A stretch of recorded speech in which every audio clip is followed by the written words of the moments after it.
Pedro, boa tarde. Oi, boa tarde. Pedro, o Santos hoje precisa de reforços, o elenco está já condicionado para terminar o final da temporada com qualidade, vocês estão correndo atrás de reforços, quantos precisam, o que dá para você falar sobre isso? Bom, efetivamente nós precisamos de reforços por dois motivos básicos. Primeiro, porque nós teremos um segundo semestre muito mais puxado do que o primeiro semestre, sem contar que com muito mais responsabilidade em função do que apresentamos no primeiro semestre, e segundo, porque nós já estamos planejando o ano que vem, porque o nosso trabalho é a longo prazo. E nós não podemos esquecer que o Santos tem três grandes oportunidades de obter a vaga para a Libertadores em 2011, que é a Copa do Brasil, que é o Campeonato Brasileiro e que é a Sul-Americana, que ganhou outro status a partir desse ano. Admitindo que uma das posições seja do gol, seria interessante a contratação de um arqueiro agora, às vésperas de uma decisão da Copa do Brasil, que poderia provocar um clima talvez não tão bom entre os goleiros que atualmente defendem a meta santista? Zé Carlos, eu particularmente não vou comentar sobre nomes e nem sobre posições. Primeiro, para que não gere uma falsa expectativa na torcida. Segundo, para que não gere especulação. Nós sabemos quais são as nossas necessidades, de que maneira precisamos reforçar o elenco e estamos trabalhando arduamente nesse sentido. Pedro, eu queria que você explicasse a situação da Arouca, o que realmente está acontecendo. Ontem o João Paulo de Jesus Lopes deu uma declaração falando que não é o Santos está falando. Eu queria que você esclarecesse qual que é a posição do Santos com relação ao Arouca e quais são as intenções do Santos. Bom, nós não pretendemos discutir a negociação do Arouca através da imprensa. Nós não sabemos exatamente em que contexto a diretoria do São Paulo fez as declarações de ontem. O que nós podemos afirmar é que continuaremos conduzindo as negociações de uma maneira ética, dentro das condições legais que nós temos ajustadas desde a contratação do Arouca. A única observação que eu poderia fazer é que, de tudo que foi falado ontem, eu devo concordar com o Dr. Marco Aurélio Cunha, quando ele diz que o jogador se valorizou, porque ele passou a vestir a camisa do Santos, então obteve uma valorização automática nesse sentido.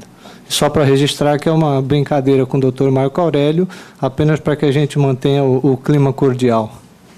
Pedro, qual é a intenção, pelo menos a questão de porcentagem? Muita gente fala em 60%, muita gente fala em 100%. Qual que é a intenção do Santos? Ter a maioria aí, os 60%, ou realmente esperar e tentar negociar os 100% do jogador? A intenção do Santos é exercer prioritariamente aquilo que está definido em termos de contrato e, portanto, nós vamos continuar seguindo essa linha de negociação. Repito, de forma ética e dentro do que está legalmente acordado. Pedro, tudo bem?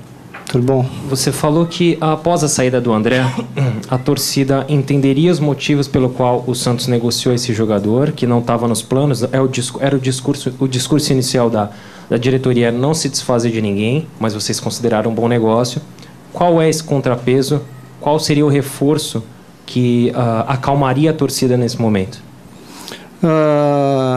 Da semana passada para hoje, ainda que as coisas aconteçam muito rapidamente no futebol, ainda é um curto espaço de tempo para que a gente possa dar essa resposta.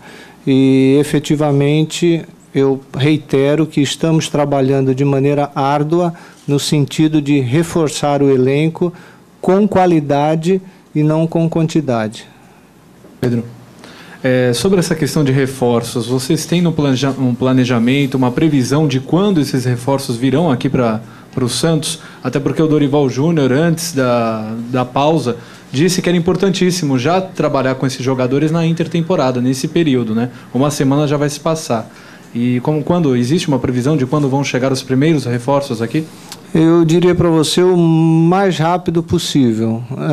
Já poderiam ter chegado desde a reapresentação do elenco, não foi possível. O reforço que nós teremos já estava contratado antes, que é o Danilo, que já estará conosco amanhã, devendo ser apresentado oficialmente na segunda ou na terça-feira. Pedro, como é que está sendo a participação aqui?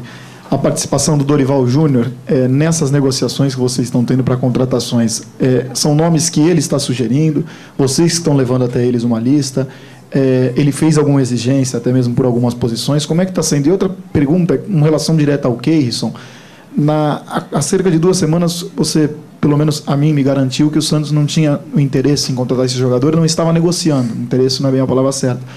Hoje, você continua admitindo isso?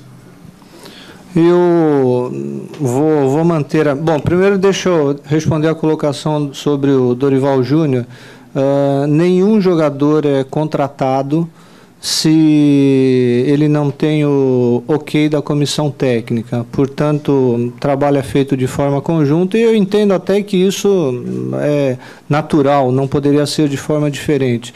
E com relação ao Keirson ou qualquer outro nome, eu insisto no argumento de que não vamos discutir sobre nomes e nem sobre posições enquanto o jogador ou os jogadores estiverem contratados. Até porque a gente fica até assustado com o nível de especulação que surge ainda na quinta-feira da semana passada.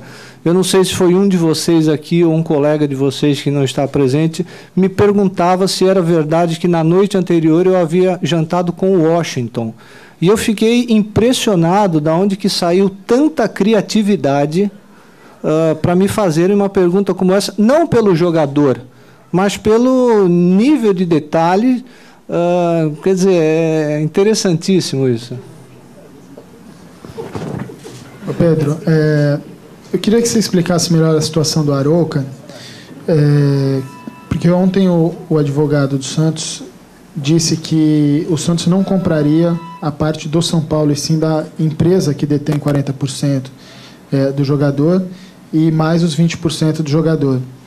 E eu lembro que, quando ele foi apresentado, aqui foi dito que o Santos compraria os 60%, teria o direito de comprar os 60% do São Paulo. A porcentagem é essa mesmo? Existe aí uma confusão com os números? E também, qual é o valor exato? Porque o São Paulo fala em 3,5 milhões de euros, enquanto o Santos fala em 3 milhões. O valor exato são 5 milhões de euros, 40% do São Paulo, 40% do investidor e 20% do jogador.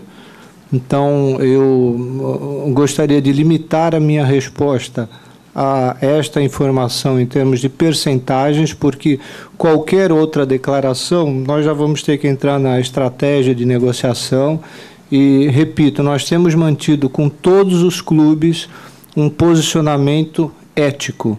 Foi assim, eu posso citar 2 exemplos extremos, foi assim com o Robinho, aonde fomos até o Manchester para conversar sobre o jogador. Foi assim recentemente com o Danilo, onde fomos até o América Mineiro para conversar sobre o jogador. E não será diferente no relacionamento com o São Paulo. Então, é um princípio que nós temos, porque conduziremos qualquer negociação com os clubes da mesma forma que queremos e gostaríamos que as negociações fossem conduzidas com o Santos Futebol Clube. Pedro, boa tarde. O Wesley vai ser mesmo o próximo a sair? Ele está dizendo que tem a proposta, gostou da proposta e que gosta de encarar desafio. Quando ele retornou ao Santos era um desafio. Quando ele foi para o Atlético Paranaense também era um desafio. Ele foi bem lá, foi bem aqui no retorno e ele quer encarar esse desafio de ir para a Europa. Ele é o próximo a sair mesmo ou você tem alguma outra posição a respeito? Olha, sobre o Wesley, nós não podemos falar nada além do que é a verdade. E qual é a verdade? O Santos Futebol Clube não tem nenhuma proposta oficial do Werder Bremen. O Werder Bremen oficializou ao Santos o interesse no jogador e, posteriormente, diferente desta linha ética que eu estou colocando para vocês, assediou o jogador, fez a proposta ao jogador e começou muito mal a negociação com o Santos Futebol Clube. Nós entendemos a ansiedade do jogador, nós entendemos a situação do jogador em receber uma oferta que pode lhe possibilitar até uma independência financeira, porém o Santos Futebol Clube não trata mais do assunto Wesley, porque o Santos não tem nenhuma proposta oficial do Werder Bremen. E lembrando que a negociação de reajuste salarial com o jogador já foi feita, já foi acordada, já foi minutado o novo contrato, mas, obviamente, que com toda essa ansiedade do jogador, o contrato ainda não foi assinado. O jogador estaria solicitando um aumento bem maior do que já foi acordado previamente, em função desse assédio do Werder? Não, em hipótese alguma.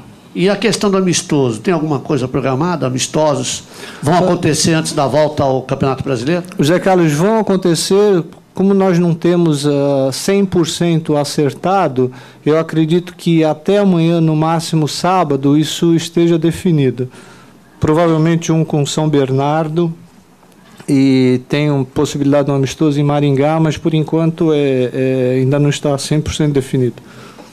Pedro, qual é a condição atual do Felipe dentro do elenco? Existiam sondagens quando ele era titular, agora que aconteceu esse incidente antes da paralisação, que ele foi tirado do time titular por opção técnica. O Santos foi procurado, alguém chegou dizendo sobre propósito em relação ao Felipe. Qual é a situação atual dele? Não existe nenhuma proposta oficial por nenhum jogador do Santos. Com relação ao Giovani, o presidente não quis rescindir o contrato dele, né? Ele já revelou isso. O Giovani não se apresentou e pelas informações que a gente tem, ele continua sob contrato. Existe uma conversa para tentar ainda demover o jogador da ideia de parar definitivamente, ou o Santos vai pagar o salário do jogador sem ele trabalhar? A situação do Giovani está definida. Ele não se reapresentou porque assim foi acordado com o jogador e com o procurador dele, e o que foi acertado em termos do contrato não ser rescindido foi apenas uma situação protocolar, e é óbvio que o jogador não receberá pelo período não trabalhado.